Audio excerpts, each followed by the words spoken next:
I asked over 24,000 investors what they'd do if they had to start over, how to start investing with as little as $100.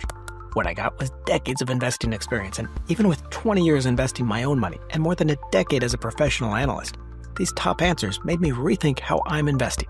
Whether you've been investing for years or are just getting started, this is the roadmap you wish you had sooner.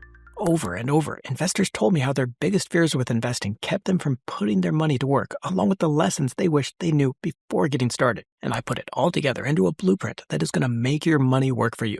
If you're just getting started, it's going to be a complete step-by-step that'll beat your financial goals. If you're already investing, stick around because it's going to be a once-in-a-lifetime opportunity to compare your strategy with what others are doing. And let's get started with how investing really works. I'm not talking about the meme stock investing or that get-rich hype you hear on TikTok, but what investing is really about, making your money work for you so you don't have to. That's because every share of stock is part ownership of a company.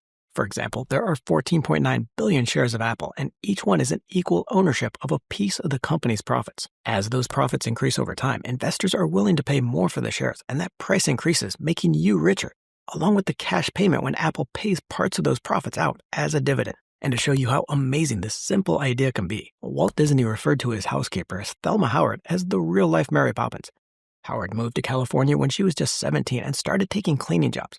She worked for Disney for 30 years to 1981, and Walt would gift her, the housekeeper, one share of Disney stock every Christmas. And you can see where this is going. By 1994, Howard, the millionaire housekeeper, had amassed a fortune worth $9.5 million on nothing more than just a few shares a year. I'm going to show you how to get started investing with as little as $100 or less next. But, I've got to send a giant shout out to all you out there in the Bowtie Nation that helped out with this video.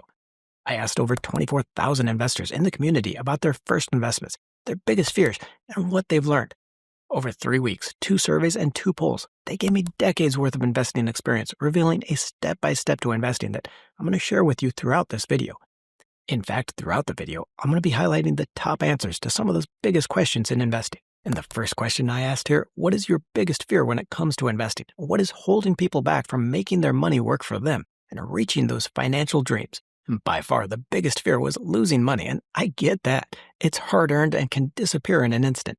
When I started investing while in the Marine Corps, I was making all of $1,300 a month as a corporal, and every dollar felt sacred. Oh, by the way, that was $19.99, before the market crashed 70% in 2 years. So yeah, I know all about losing money. From Wade Jacey and his honest fear of losing hard-earned money to Dee Berwin worried about losing what he saved and invested already. That fear of loss isn't just keeping you from getting started. It's going to keep you from making the best decisions and making money. Worse yet is as you get older, that fear of loss becomes existential, like T. DePauw being retired at 76 and not able to replace any of those losses. After that fear of losing money, it was not knowing who to trust at 19% of respondents. Then fear of missing out on making money at 13%, and then 8% saying that just not understanding how investing works is their biggest fear. Michael A. said just sorting through and finding the best guidance was his biggest hesitancy, and while George feared falling for other people's hidden agendas and conflicts of interest. Lutz Jason even knew how his fear of missing had caused him to make the worst decisions. Now, folks, through this video, I'm going to share ways to conquer those fears, like how to lower your risk so you don't lose money and how to find the best investments. But one thing you need to understand is that YouTube and social media feeds these fears in the worst possible ways. The so-called stock experts here on YouTube nurture those fears with all the drama and the emotion that gets views, because here, views equal money. That means you need to be careful where you get your information from. Never buy or sell a stock just because someone recommended it on YouTube, and never sell out of all your investments because some influencer is screaming that a crash is coming. We're going to get right back into how much to invest, but most importantly, just understand that everyone has these fears. You're going to worry about getting started, but you do need to get started. And this next question, how much to invest, keeps so many people from getting started. You can hear rules like 10% of your salary or calculators telling you exactly how much you need to invest, but they all leave out one crucial detail: you. Your own income and your budget are going to determine how much you can invest each month, and the answer is there's no right answer. I'm going to link to a simple investing calculator in the description to help you estimate how much you need to invest to meet your goals. But stick around, and towards the end of the video, I'm going to show you how it's really possible to beat the market for returns of 20 and 30% a year, and exactly how much you can make. And the point here isn't how much to invest, but that you just get started investing. If you can't swing $100 a month, then start with $50 or even $25 a month, because even that small amount, just $50 a month invested to earn 20% a year, is going to grow into a $600,000 nest egg, life-changing money. So now you've conquered your fear and you have a little to get started, but how do you find that right investing app? Where do you invest? Nation, there are 1,000,001 investing platforms, but honestly, most are pretty much the same. There are 3 things you really want to look for, and then I'm going to share which apps I use. And first, you want to look for an investing site that doesn't charge you to buy stocks. When I started investing in 1999, Brown & Company shocked the market going to $5 a trade, but even that's too much anymore. Most of the major brokers and investing apps have gone commission-free. It's also nice to use a site that lets you invest in fractional shares. That means you can invest any amount of money in a stock, no matter what the stock price is. Instead of having to wait to pay over $200 to invest in a share of Amazon, you can get a piece of that share right now for any amount. And third here, look for a platform that gives you the investing tools and the research that you need to invest. While this isn't quite as important when you're just starting investing, it can be nice to have later on. And while it's not a must-have, don't miss out on some of the freebies you're going to get for opening an account.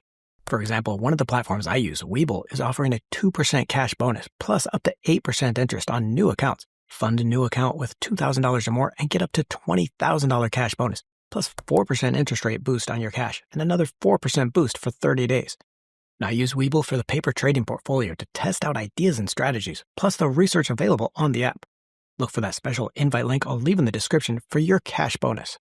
Here I also use E-Trade to get access to research reports, and of course, gotta get that free stock on Robinhood, so look for that link below as well.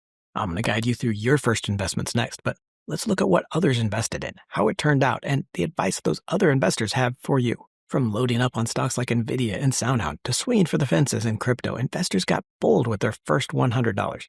Some bet it all on stocks like GameStop, while others played it safe with ETFs or dividend funds. Turgeon and S. Mayer invested in penny stocks for that 10x payoff, while M. Houbraker went in with the powerhouse Walmart. Now, some like iHunt used that free stock they got to invest. And you know what we say here on the channel, investing isn't always rainbows and unicorns, but by far, most investors made money with that first $100 investment.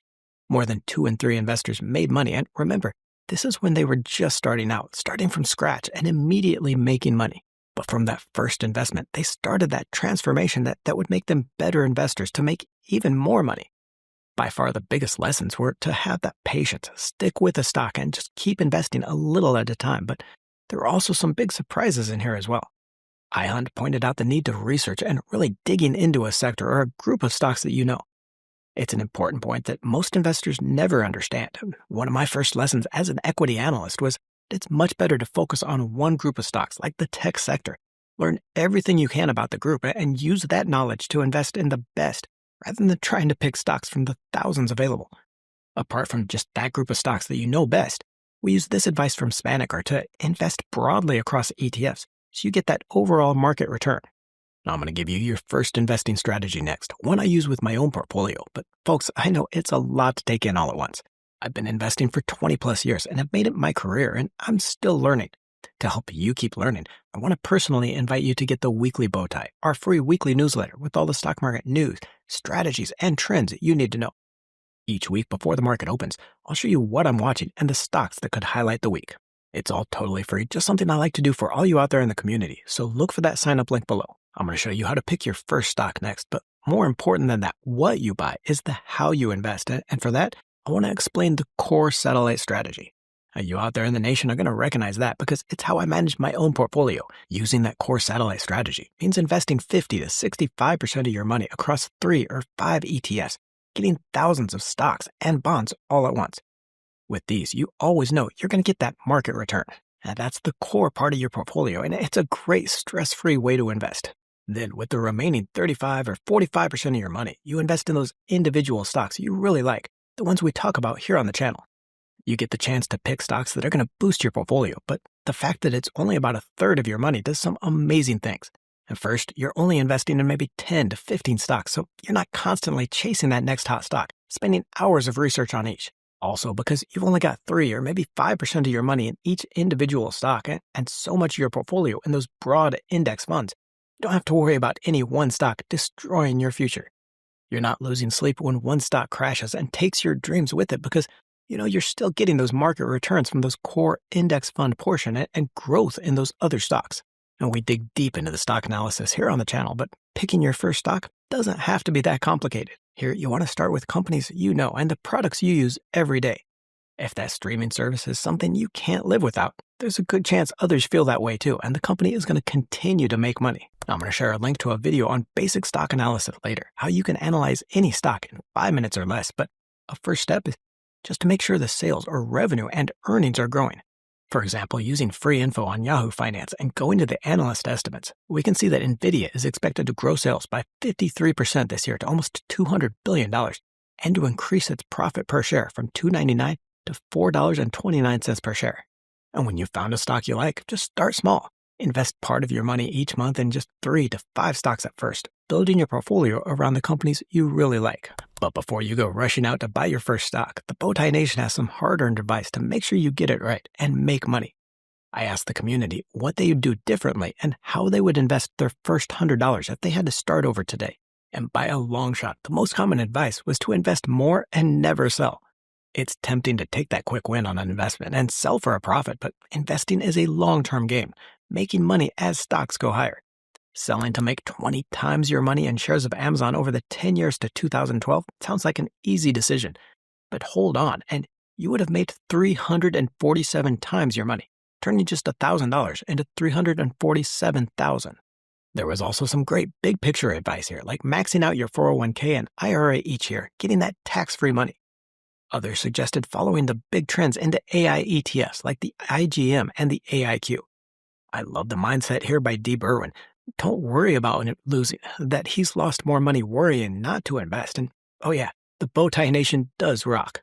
Through it all, thousands of investors answered the call to help you out. The stories were real, raw, and honest. Some won, some lost, but all came away with those lessons. And that's the real secret of investing here, folks, that you never stop learning.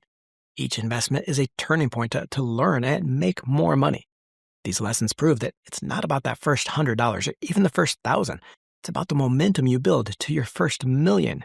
I'm back to our step-by-step here, and I'm going to share a superpower of investing with you, the power of compounding and investing just a little bit each month. Now let me show you the crazy power of this dollar cost averaging, or investing a little bit at a time. Say you invested $5,000 in shares of Amazon at their $19.99 peak of around $4.25. You'd get that 1,176 shares and would be in for a hell of a ride, growing to $250,000, truly life-changing money. Now, what if you didn't have just $5,000 sitting around? What if you only had $16 a month? Surely you would have missed out on a lot of that early upside investing just $16 a month in Amazon. No, you would actually have more. Spreading that $5,000 out each month over the last 25 years would have meant just $16 a month. The result is nothing less than amazing. Instead of $250,000 in shares of Amazon, that tiny little $16 a month would have grown to over $300,000 because you were able to take advantage of the market crashes and the lower prices. So now you know how to invest, but one question I always get is when to sell. How long should you hold a stock? And I know it's not as simple as Warren Buffett's answer to just hold forever. In fact, Buffett himself doesn't hold a stock that long, selling 6 out of 10 stocks within a year that he buys it. But to get that real power of investing, the power of long-term earnings growth that's going to make you rich, you should be holding a stock for at least 3 to 5 years. That's the average market cycle from boom to bust, with the average bear market where stocks fall 20% or more, lasting about 11 months on average, and the bull market where stocks hit those new all-time highs another 4 years. Holding your stocks for at least 3 to 5 years means you're going to have given those companies time to grow their earnings through the good times and the bad. Now, I'm going to show you the numbers that prove exactly how much you can make investing, but one thing we haven't covered much in this video is something every investor needs is that basics of stock analysis. Check out the video here in the corner next for a fast 5-minute process to analyze any stock and make sure you're always buying the best. And here the question all investors want to know, really the only one that matters, is how much money can you make? If that money is working for you, how hard is it working? And you're going to hear everywhere that you can't beat the market, that the best you can hope for is that average market return around 10% a year. And that might be fine if you're just buying a few market ETFs and holding on for decades. Just $100 invested monthly and growing at a 10% annual pace gives you over $200,000 over 30 years, putting you well above most people's nest eggs. But here, I don't buy that defeatist rule that you can't do any better, that you can't beat the market. By focusing on growth trends like AI, cybersecurity, and e-commerce, we've seen stocks highlighted here on the channel produce 100% plus returns in just the last 2 years. I've booked returns of 85% and higher in several stocks just in the last year. Boost your return just a little to 15% a year, and you more than double your money on that same $100 a month invested. A $500,000 portfolio. But really commit to investing. Invest $200 a month in some of the stocks we talk about here on the channel for that 20% annual return, and you're a millionaire in no time. Get the weekly bow tie and stay up to date with all the stock market news, trends, and strategies you need to see. All free with the special invite link below. Don't forget to join the Let's Talk Money community by tapping that subscribe button and clicking the bell notification.